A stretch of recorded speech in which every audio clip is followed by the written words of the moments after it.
Hi guys, Hi. welcome back to the channel, and boy have we got a lot to show you from this season. It's been a really nice summer for us actually. I haven't had time to do any editing, but I'm going to start releasing some videos, or we're going to start releasing some videos from now, so there's lots of things to come, don't worry. Rip sails, crossing the Baltic, everything, so it's going to be cool.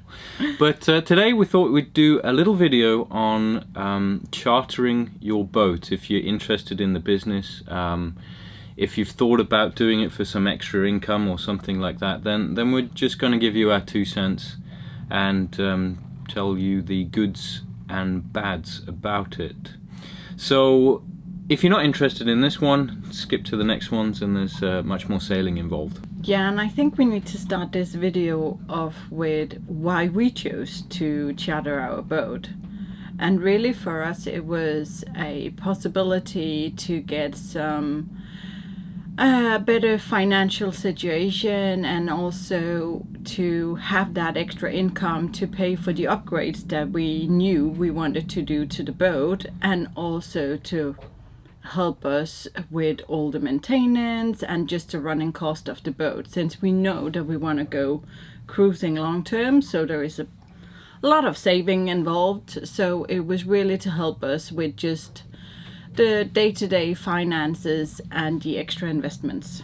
So guys, the next question is, what type of boat owner are you? Now, in my experience anyway, at least, I've picked up that there's 2 types of boat owners. There's the boat owner that just wants to go down to the boat, use the boat as a tool for some good times and good holidays and whatever, and they're probably going to keep the boat for a few years, sell it on, and then move on to the next boat. And to be honest, this is probably the type of owner that I would recommend a charter boat to, because, you know, if there's any damages, if there's any scratches and things like that, it's just a question of insurance and money and whatever, and just fixing it the best way you can. And it's a charter boat. It's going to get used, it's going to show wear and tear, it's going to show little scratches here and there, you know, but it's not going to affect you as much as the second type of owner, which is the owner that really cares about their boat and puts a lot that's us, and puts a lot of care into the boat, and gets,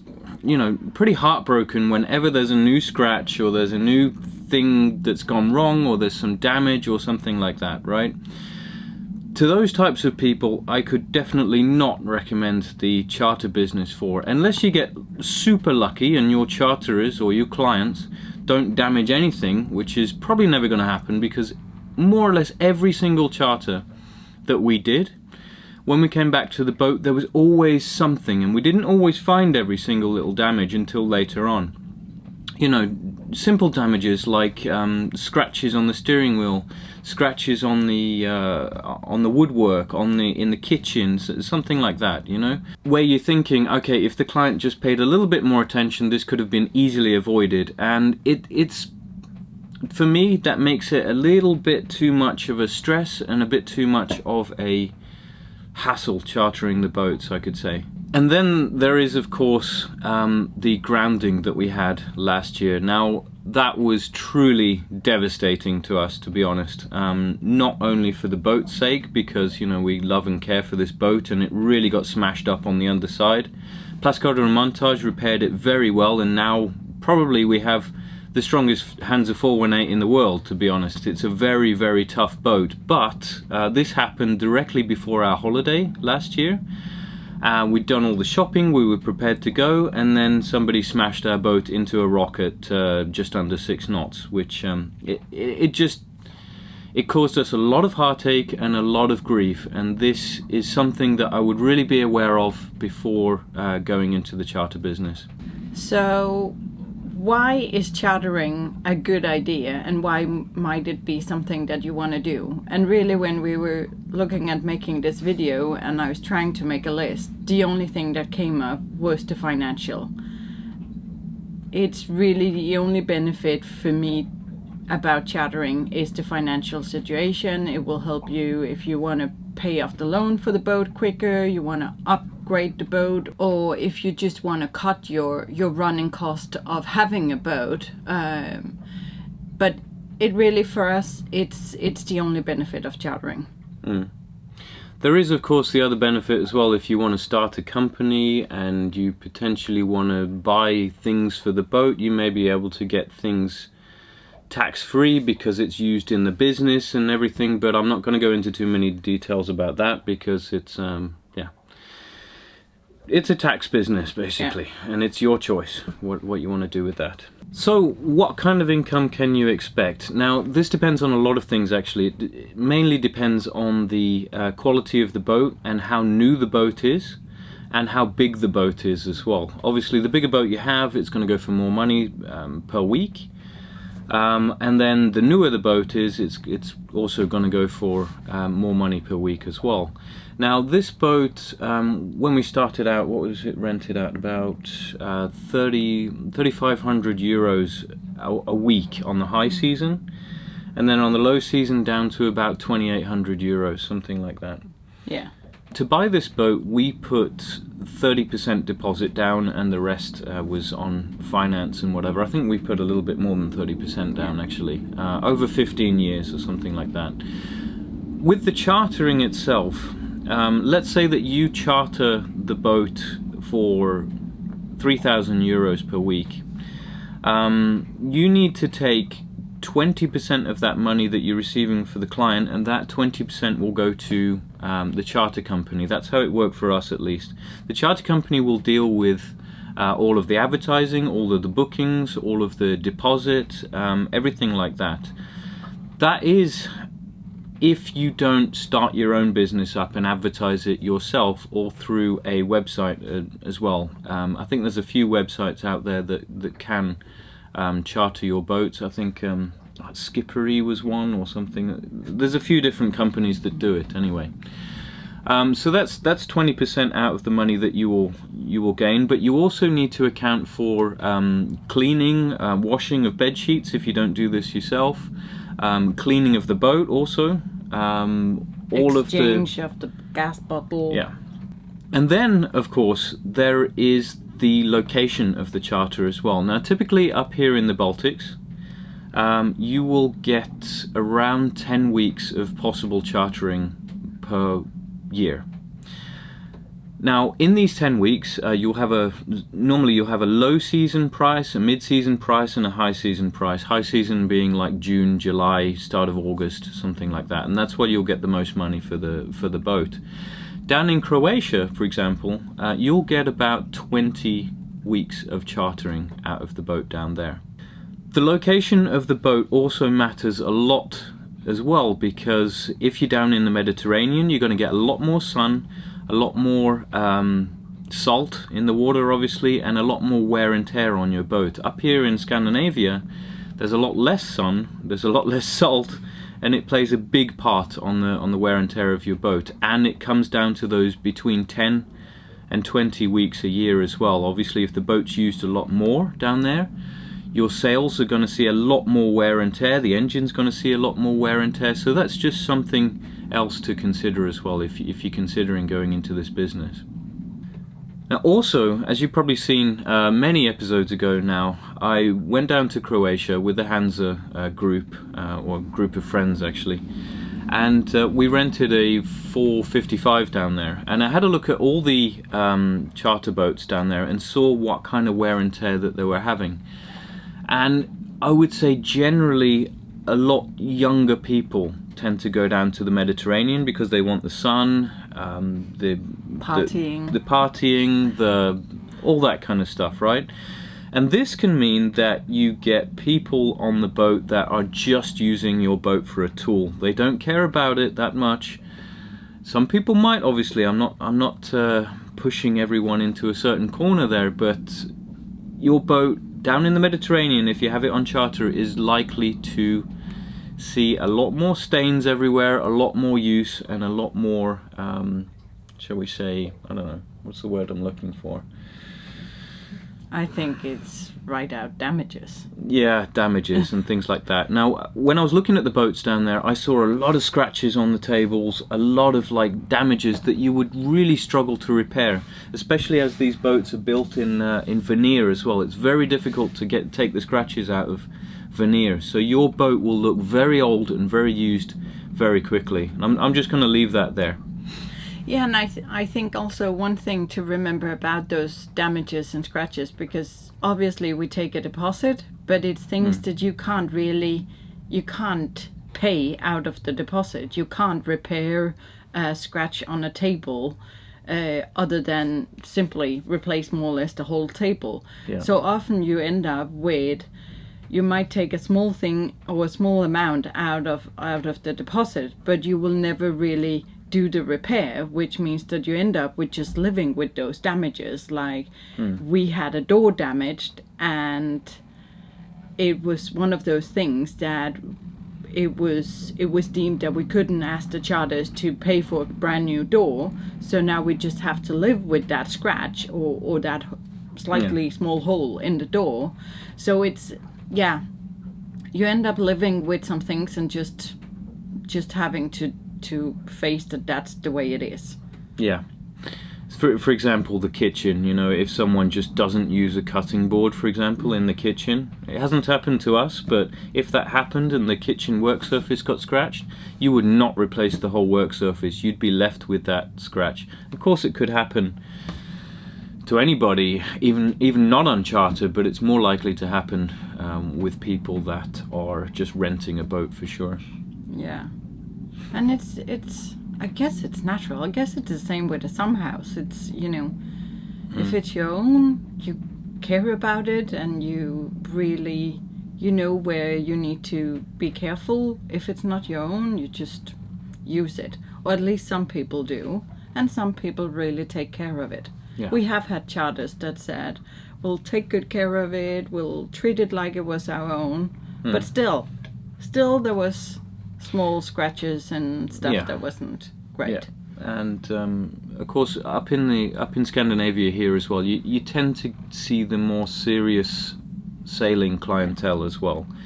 People that have maybe done the Mediterranean, maybe been around the world in different places, or they just want to come to somewhere a little bit different, because it is a very special place, as you've seen before on our channel, to sail in. So it's not the typical, you know, younger people looking to party all the time. It's to explore the nature and the beauty of this area. Yeah. And then there is the things about things missing from your boat. Simply just they are not there when you get the boat back. And yeah, that was a very special case for us, though. But yeah, but there is that. It does happen, and obviously that's one of the things that's sort of a bit easier to fix. So you do need to think about whatever you put on the boat, you potentially won't see again. Yeah, and that's also part of the work that goes into the chartering as well. There's a lot of work in doing a full inventory on your boat and documenting it, and then going through everything on the check-in and check-out process. And that's why it's important as well that if you're working with a partner or a company that's doing that for you, the check-in and check-out, that they need to be good at their job, and they need to be able to spot all the damages or anything that's missing from the boat also. Yeah, but let's be honest, no one's going to be as good as yourself.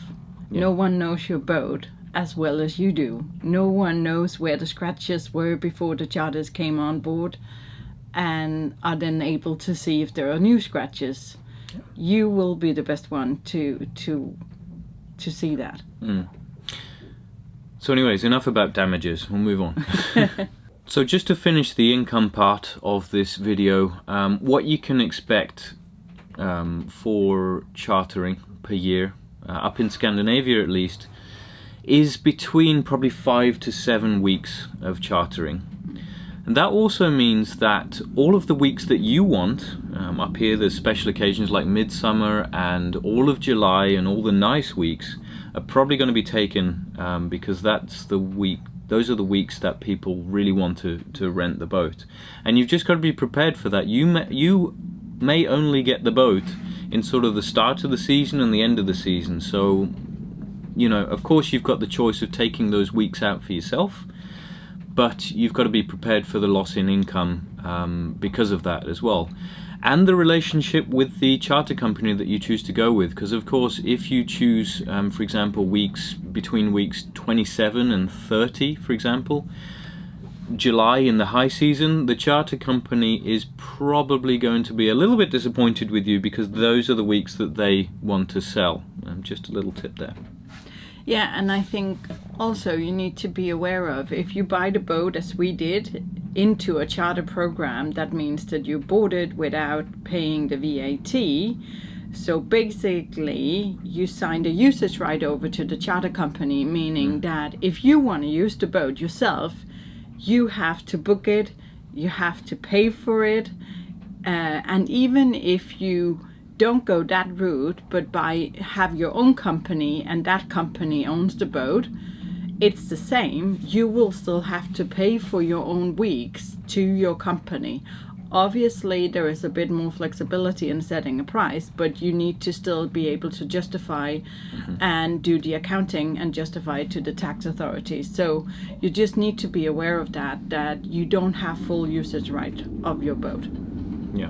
So all in all, what did we actually earn from the charter business? Well, financially we don't actually have the figures in front of us right now, but I can tell you that when the boat was rented out for 5 weeks in the year, that would pay for the mooring, it would pay for all of the servicing, it would pay for winter storage, it would pay for the whole year looking after the boat, basically. Overall, I think it's somewhere between 4 and 5 weeks. That was the break-even point for us. That would cover all of the costs for the boat. Any more than that, and you're actually making some money and making some income. So I hope that's useful input. So some of the other points around why not to charter your boat, or why that might not be the ideal point, or at least some that we have found, is that if you want to keep your personal stuff on the boat, it's really, really annoying and time consuming to move it on and off the boat all the time.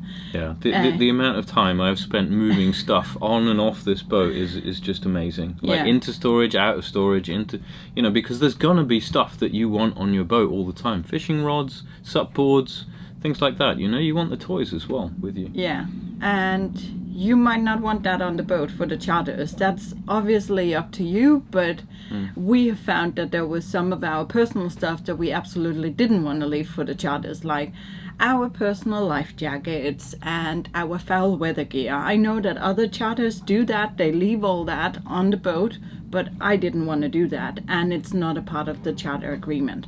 Yeah. So that's one thing. A lot of moving back and forth, and also means that food, all your dry food and everything, you need to sort of clean out the boat so it becomes a lot less personal. And then there is when you buy the boat and you want to get it ready for charter, there is like a full, as you said earlier, there's a full inventory list that you have to actually fulfill for the charter company, because they have a certain standard of equipment that needs to be on board. So, we had to buy 9 duvets, 9 pillows, 18 set of bed linen, 18 towels, stuff that we wouldn't normally have wanted to buy. And that's quite a cost, even though we are in the land of IKEA and we could get all of it at sort of a good price. But you do need to equip your boat with stuff that you might not want to have yourself on the boat. And also there is the fact that because you're chartering it out, you might go with a less quality than you normally would have wanted, because you don't want to put really expensive stuff on the boat. At least that was our thinking, that we equip it, we make it nice, but we might not go with what we exactly want. And it's extremely time consuming to get all of that ready. Yeah. So that's one thing. If you're not working with a charter company who's doing the checking in of the guest onto the boat and checking out afterwards, and also taking care of the cleaning and the laundry and everything, you need to account for that as well. And it is time consuming. Cleaning the boat, making it ready, and yes, I might have gone a bit overboard, because I always made the beds up. I always thought about how would I want to get on the boat and what would be a nice experience. So yes, I might put a bit more time in, but it does take time. When the guest arrives, you need to account for at least 2 hours of checking them into the boat, because the more thorough you are, the less damages you will have, and the more they feel comfortable about sailing the boat and where everything is. So it does take time, and then it takes around 1 hour to check the boat out when they come back, and then the whole cleaning starts and the whole laundry starts. And if the boat needs to be turned around in a day, it can be a bit stressful. You know, it comes in maybe at 9 or 10 in the morning, and the charter guest needs to check in or check out on the boat, check in on the boat. And the new charter guest needs to check in on the boat again in the afternoon, somewhere between 2 and 4, and you need to do the whole turnaround. Hence why you need double set of all bed linen and towels and everything. So it's a lot of stuff that you also need to have a place for at home. Hence the storage room. So check in and check out was the other way around. Yeah, I always get it right or wrong. If you charter the boat out yourself, your insurance will be significantly more expensive. For us, it's around €1,000 a year more in insurance because the boat has been was chartered out. So you need to think about that. You also will have a higher self-risk on the boat. It depends sometimes between the different companies, insurance company. The self-risk depends on whether it's you who's been on the boat or it's charter guests. So some have differentiated self-risk, but some just have a higher self-risk, no matter whether it's you or the charter guest that has damaged the boat. So that's one thing that you need to be aware of. And then also, if the boat get damaged and it's not able to continue more that season, you might be liable for any other charter guest you have that season, because in fact they get their holiday ruined, and you might be liable for finding another boat, and that takes time, a lot of effort, potentially a lot of money, because you might be out at the very last minute and have to find another boat for them. You might have to get a bigger boat maybe to compensate for maybe that they won't get the boat that they chose, and you are liable for that. Unless you go with a company, then they will sort that out. Yeah, I mean, for example, last year, if we had a charter booked after the grounding, I mean, literally, the guy came in and he grounded the boat within the last 10 minutes of getting into the dock, basically. If we had guests that have flown halfway around the world and had just arrived in the country, and then all of a sudden we haven't got a boat to use, it would have caused us very big problems, and it could have cost us a lot of money. Originally, with Pantaenius, actually, the insurance company, they would cover anything like this, any loss of income or any loss of earnings. But still, the whole stress involved around that, I would not have liked to have been in that situation. So we were very lucky that when the boat did get grounded, there was no other bookings that year, at least. No, but then of course, if you have the boat after, and the boat gets damaged, like in our case before our holiday, you all of a sudden have to find a new plan for your holiday. In our case, we went out and we chartered a boat, but that was not really a part of the plan, and obviously cost us a lot of money. Yeah, so that sucked. You can go back to that video and see that if you want a little bit. I think the video title was "Charter has grounded our boat." You can go back and see that. Yeah. So that's another thing to think about. So all in all, I would say don't do it.